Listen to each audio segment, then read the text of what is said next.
Hello dear subscribers, today I will tell you how you can fix your error. So if you try to use some app and any of opened apps doesn't respond to you, so how you can fix it? So for fixing it you just need to click Ctrl Alt and Del in one time, and after you will see Task Manager, so just open it. And also I forget to use that first thing. You can also try just to click on the start and just click here on power and just restart your computer. So this is the simplest way.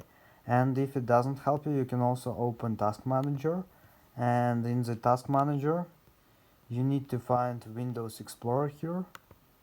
So just right click on it and choose restart, or you can also click here restart.